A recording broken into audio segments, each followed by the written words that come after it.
everybody, I'm Rebecca with RebeccasRoadmap.com, and today I want to talk to you about something that I have struggled with, and that is goal setting with a spouse or significant other person in your life that you live and have to deal with. Yeah, that kind of goal setting. So if you're like me, you're a planner girl, you have a plan, you have written goals, you look at these goals and you work towards them, right? So if your person in your life is anything like my husband doesn't set goals. He kind of thinks of things that he wants to do, but he never writes them down. But he talks about them. And he thinks that all the stuff that I go through for my goal setting and stuff is a little bit crazy. In fact, he told me there's no way I can write all that stuff down. He said it's not happening.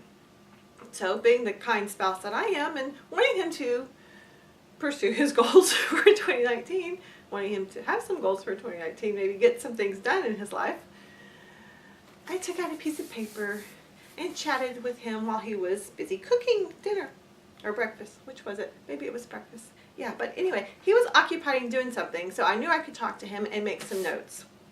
So that is exactly what I did.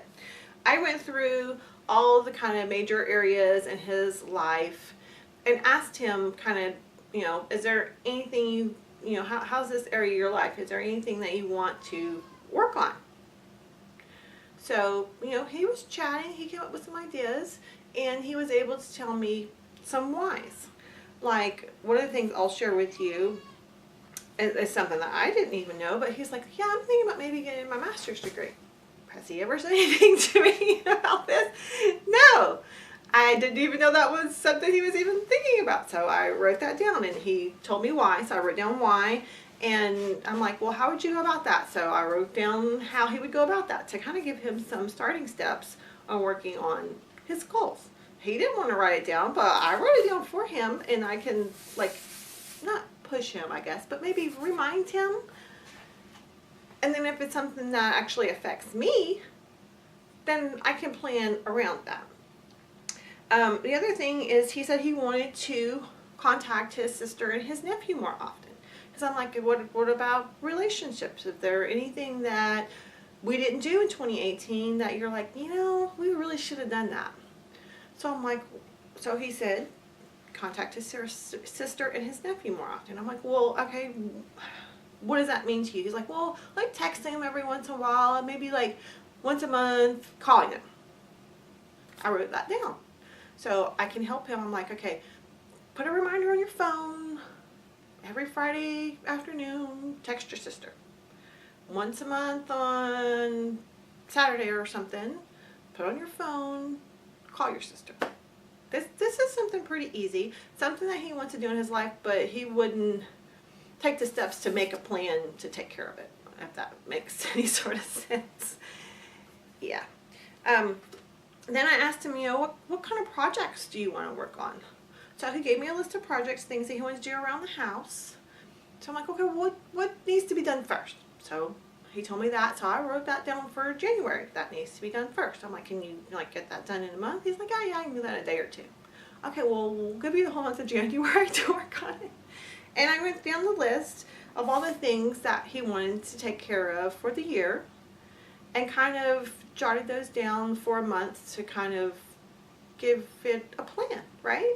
If he has absolutely no plan, nothing's going to get done, which, is kind of what has happened in previous years.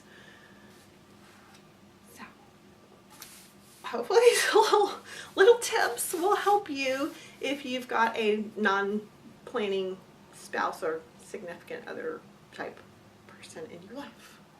Yes.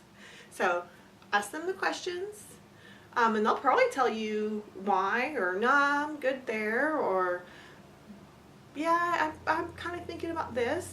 Write it down for them. And I put these things on our family calendar. I've got a whole video on the family calendar that I'll link down below, but I put them on the family calendar, so they're kind of sort of scheduled, but just roughly. And that's something that I can bring up with him every month. Hey, you said you were going to kind of work on this project, and we kind of penciled it in for this month. What do you think? Do we need to buy anything for that? Do we need to budget anything for that? That kind of thing. Kind of help him along. So I think a lot of people don't see the value in goal setting, but if you have no goals, you are not going to get anything done. It's always going to be in your head, you know, yeah, one day I want to do that, but unless you write it down, make a plan, that one day is not going to happen. And I'm sure you guys know that already. As I said, hopefully this might help you a little bit. It might help your person a little bit. I hope it does. If you guys have any other things that you do to help set goals with your special person in your life, like leave me a comment down below. If you have done a video on it, yeah, leave it down below so we can watch it, because we can all learn from each other. Hey, I'm all about sharing good ideas, and I never know where I'm going to find them. So please share yours with us, and you know, anybody else who's wanting to kind of jumpstart the goal setting for that person in your life who doesn't set any goals. Okay, yeah, enough rambling. I'm really bad at rambling. Yeah. Okay, anyway. If this video has helped you, please give it a thumbs up. If you have anything to add to the conversation, leave me a comment down below. And if you aren't subscribed, hit that subscribe button. As always, I thank you for watching my video, and I will see you next time. Bye!